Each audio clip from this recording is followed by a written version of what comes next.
Bismillahirrahmanirrahim. Assalamu alaikum, dear students. This is the lecture of gross anatomy upper limb for first professional MBBS students. The topic is the muscles of the extensor compartment or the dorsal compartment of the forearm and the extensor retinaculum. I am Dr. Karimullah, Demonstrator Anatomy Department, GKMC Swabi. The objectives of this lecture are to discuss the posterior compartment of the forearm muscles, the extensor muscles, and the extensor retinaculum. The extensor muscles of the forearm are classified into superficial and deep groups. The superficial group contains the brachioradialis, extensor carpi radialis longus ECRL, extensor carpi radialis brevis ECRB, extensor digitorum or extensor digitorum communis, and the extensor digiti minimi EDM, extensor carpi ulnaris ECU, and the inconius muscle. The deep group contains supinator muscle, abductor pollicis longus, extensor pollicis brevis, extensor pollicis longus, and extensor indicis muscle. The superficial extensor group, they are arising from the lateral epicondyle or the lateral epicondyle ridge. They receive nerve supply from the radial nerve or the branch of the radial nerve, the posterior interosseous branch. The inconius is a small muscle which arises from the lateral epicondyle and inserts upon the olecranon and the shaft of the ulna. It receives nerve supply from the radial nerve directly, and its action is to assist the triceps muscle and stabilizes the elbow joint, abducts the ulna during pronation. Brachioradialis is a long muscle which arises from the lateral epicondyle ridge of the humerus bone. It inserts upon the radial styloid and does not crosses the wrist joint. That is why it will have no effect upon the wrist joint. Its nerve supply is from the radial nerve, and its action is flexion of the forearm. This is the single muscle which occurs in the extensor group but has action and receives radial nerve supply but has action of flexion upon the elbow joint. The extensor carpi radialis longus. It arises from the lateral supracondylar ridge, inserts upon the base of the second metacarpal bone, and the nerve supply is from the radial nerve directly. Its action is it extends and abducts the hand, and it is important in making fist. The extensor carpi radialis brevis muscle. It arises from the lateral epicondyle and inserts upon the base of the third metacarpal bone, and it receives the nerve supply from the posterior interosseous branch of the radial nerve. Its action is it extends and abduct the hand, and it also is important muscle in making fist. The extensor digitorum arises from the lateral epicondyle, and through the extensor expansion it inserts upon the base of the middle and the distal phalanges. The extensor expansion is a deep facial thickening on the dorsum of the fingers, and it divides into one middle and two lateral bands. The extensor expansion also gives insertion to the small muscles of the hand, that is the lumbrical muscles. Its nerve supply is from the posterior interosseous branch of the radial nerve. Its action is to extend the fingers and the hand. The extensor digiti minimi. Digiti minimi, the small finger.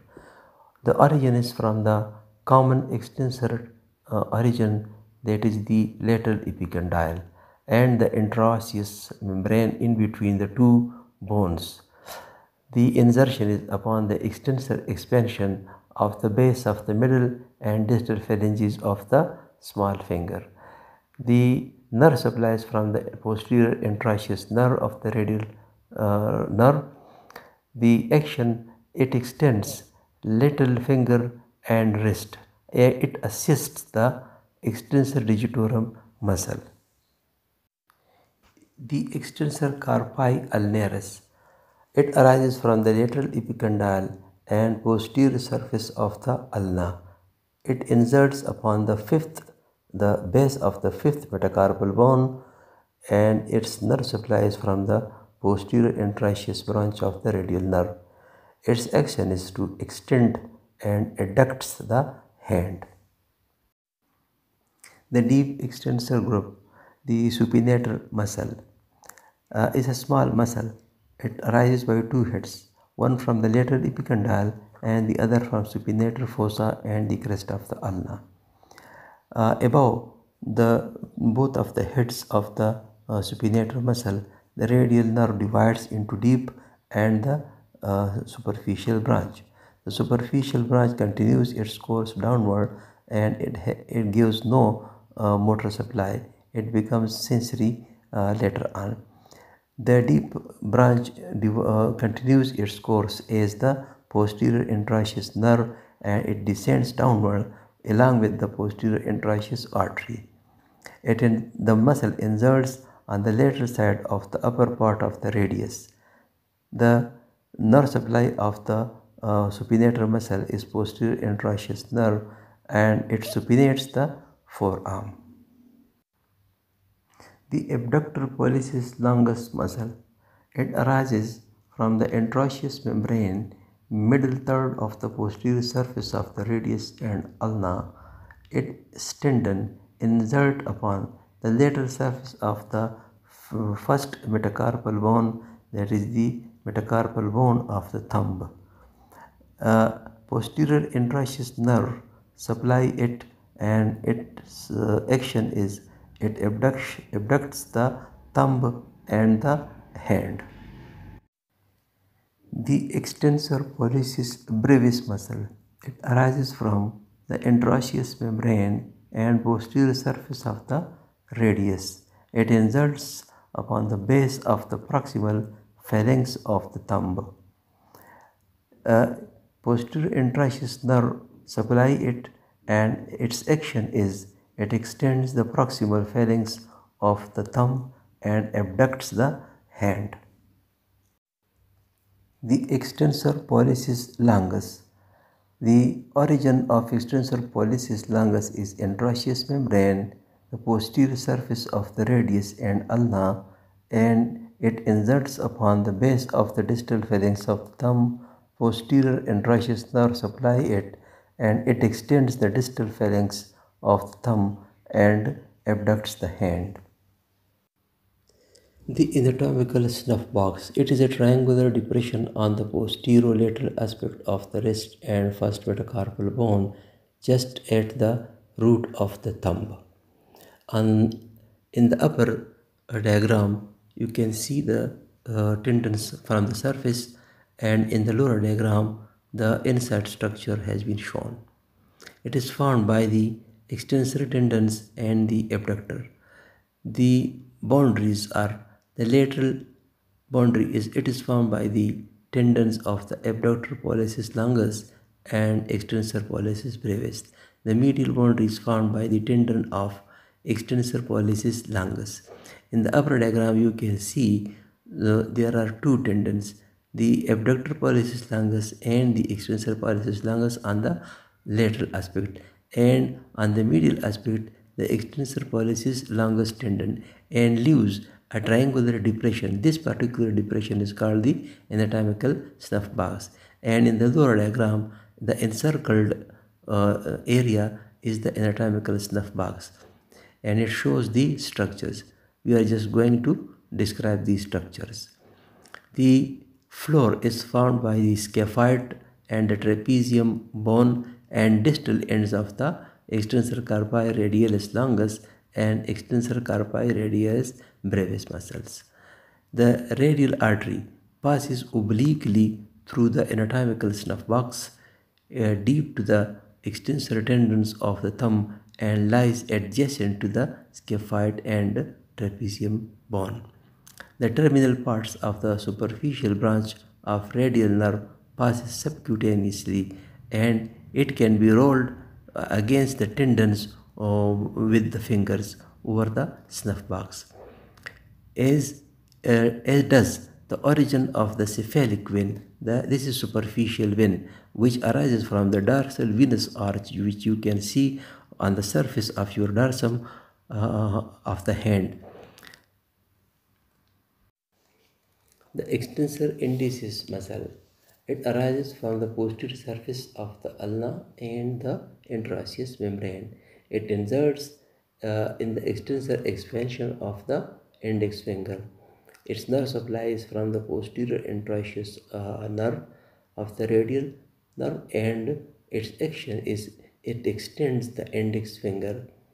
It is used in pointing the uh, index finger upon something or upon someone.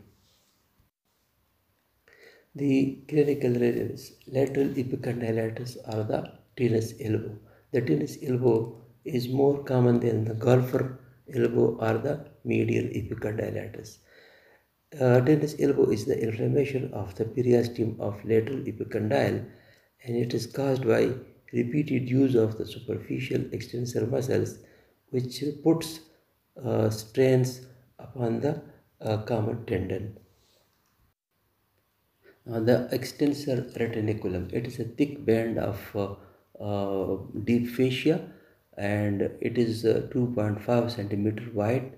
It lies obliquely, and its upper end is upon the radial styloid, and its lower end is upon the pisiform and triquetrum bone. Its function is in order to keep the tendons, the various extensor tendons, in its own proper anatomical positions. The divisions of the extensor retiniculum. It makes 6 compartments from radial or from lateral to the medial or the ulnar side. Number first, the lateral most is on the radius bone. It gives passage to abductor pollicis longus and extensor pollicis brevis muscle.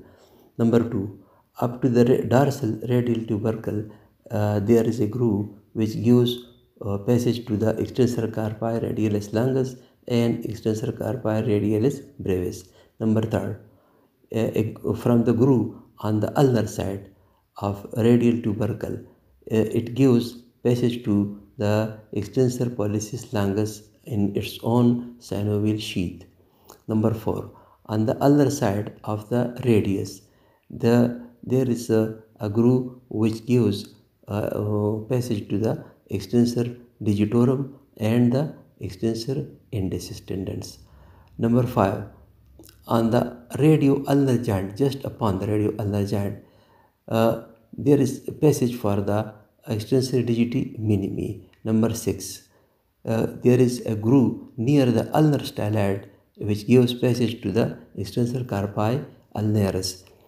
All the tendons, they pass through their own relevant synovial sheath. So this was all about the extensor compartment of the forearm and the extensor retiniculum. Next time we will have another topic. Till that time, God bless you. Wish you have a good time. Thank you very much, students.